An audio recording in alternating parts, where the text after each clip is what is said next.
Hey guys, welcome back to Commander Gree Armory. Today we are going to be talking about the chest.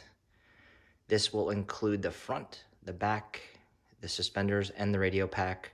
I will go into more detail on the radio pack and might even go into more detail in different newer videos. But for now, I want to give you guys a summary of the entire chest back piece. So first to start, this is Chris the Prop Guy's armor, front, chest, and back. This works well with Imperial Surplus's abs.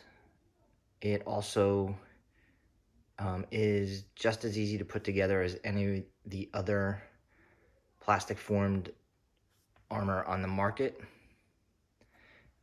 Let's dive right in. So I will go into another video on paint as well, but the front is separated from the back just like any other armor. There are pieces where you can cut for strapping between them. The back has normal molded back plate pieces. Obviously, Gree's radio pack's covering it.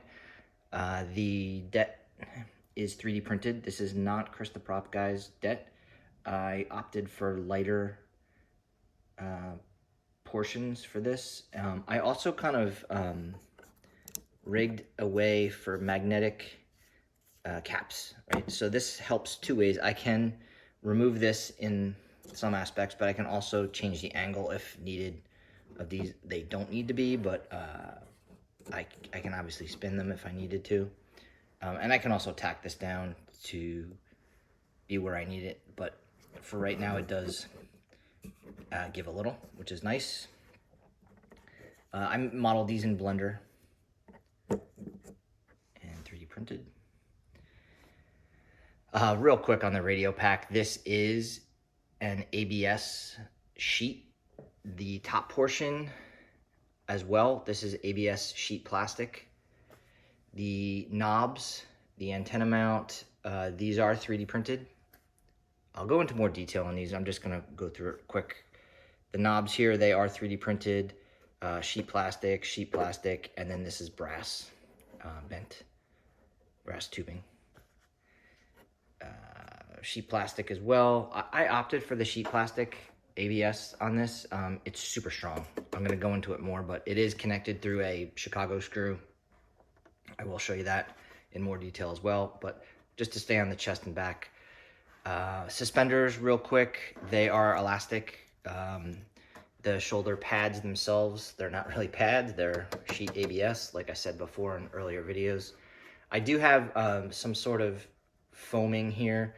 What this is doing is it's keeping, once my body's in here, it keeps these true, like straight up and down. You're not getting that like rocking, or you know, if it's in or out, like I would want these straight, obviously.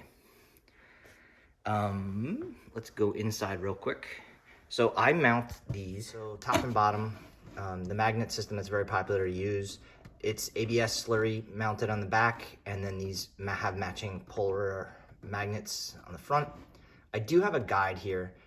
This tab is mounted in the back with the arrow, and that slides into kind of a registration plate, and that just locks it in. Keeps everything true. There's no jostling or moving around. Once that's magnetized and locked, it's it. Not too pretty, but does the job. Let's see, just go around to that same side just so you guys can see it. This is cut the way most any armor is cut, the way we all like to do it. It's a popular method. Once you find how much space you need to get in here, you add that plastic and then do a nice straight cut. What is nice about this, and other people have said this as well, it strengthens that seam, allows you to get a nice straight seam. It's pretty true. So real quick, I'll just show you my speaker system is mounted in the back in that recession. It does add a little bit weight. I'm gonna go into this more in my electronics video, but just a quick glimpse. And you can see where the radio pack is mounted with the Chicago screws. I'll go into that in more detail as well. And then as far as the strapping, I'm just using the standard snap method. The front attachment, excuse me, is just Velcro. Allows it to just be adjustable. It's great. I've had no problem sizing this. You can adjust more or less, whatever you need. But it just makes these snaps that much truer. They don't have to move once they're in. I do, when I am putting this on, I do unsnap one of these so I can detach the front and back and get my head through the hole here.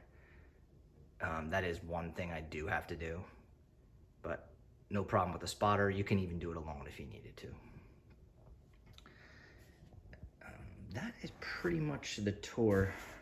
Paint, I'll go through this in my paint video, but again, I do use one main coat and then I layer everything over that. So quick detail, but lots of sponge painting, obviously matching the CRL, weather marks if I can, at least the noticeable ones, but lots of sponge painting. I do have a 41st Elite in there, just a little fun. Nobody sees that, but a little fun. Yeah, that is Commander Gree's chest. Thanks for watching.